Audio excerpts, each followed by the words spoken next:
After a cool start this morning, it's still cool outside, but it feels absolutely amazing. Right now, temperatures are in the mid to upper 70s, not too bad out there, and the winds are out of the northwest at around 15 miles per hour. Looking at the dew point values, 32. So yes, a lot less humid than it was yesterday. Yesterday afternoon, we were in the upper 60s, even yesterday morning in the upper 60s in terms of dew point. So that's cut in half. Now we're in that dry category. Let's go outside, courtesy of Sky 5, and see what it looks like out there. We should have beautiful blue skies with maybe a few clouds. We'll go over to Sky 5 and grab that picture. There we go.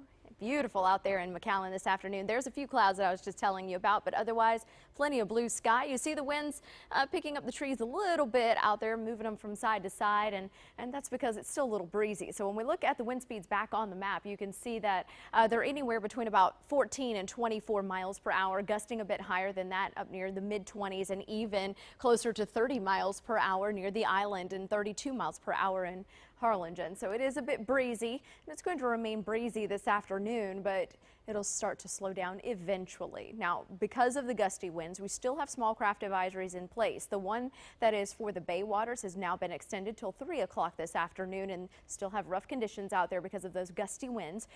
For the Gulf Shore waters, that advisory is still in place until 6 o'clock tonight, and you will see seas anywhere between 5 to 8 feet with an occasional swell or two up near 10 foot. So the farther offshore that you go, it does get a bit breezier, even gustier. The farther south you go, you could run into some gale-like conditions. So for the rest of the afternoon, plan on it being breezy and sunny when you're 77 for your daytime high, maybe a few degrees warmer than that in some areas, getting up into the upper 70s. But looking at 6 o'clock this evening, it cools down pretty quick. We have clear skies.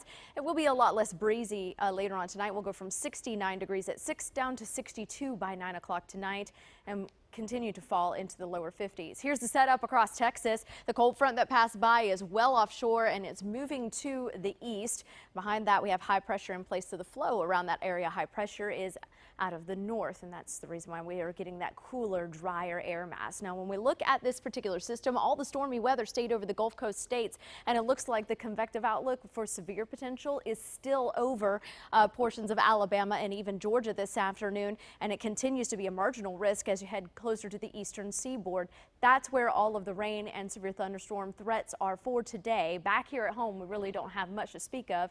In fact, we're going to be dry over the next day or so, and then we have changes. So I've sped up the clock. We're going to start the clock now at 1 o'clock tomorrow afternoon. And notice that we start to see a little bit more cloud cover develop, and it'll be partly sunny skies. It will be a little bit warmer, but not completely muggy like it has been. So it'll feel nice tomorrow. This system starts to develop over in Mexico, and what will happen is it'll move closer to the valley as a warm front to start. So that'll bring temperatures up a little bit back into the lower 80s. It'll also lock in the cloud cover, and it'll provide a little bit of extra moisture for some rain. So starting on Friday, that's when you'll start to see these conditions, have your rain gear ready to rock and roll. Notice this system continues to linger across the valley even into Saturday, and this is Saturday morning at 8 in the morning. We still have cloudy skies, still have a little bit of green here and there, so that means showers and maybe even a few thunderstorms are possible. Out of that, we will have a cold front that'll move through, and eventually it will change the air mass, but it won't be until early next week where we actually get that high pressure kicking into place and clearing out our skies.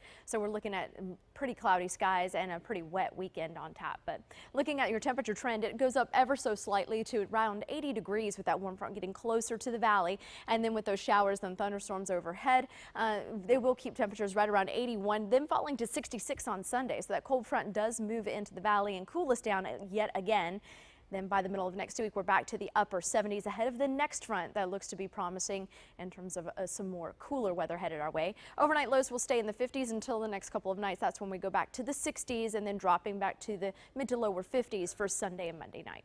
That's your updated First Warn 5 forecast. Channel 5 News at noon. We'll be right back. Don't go away.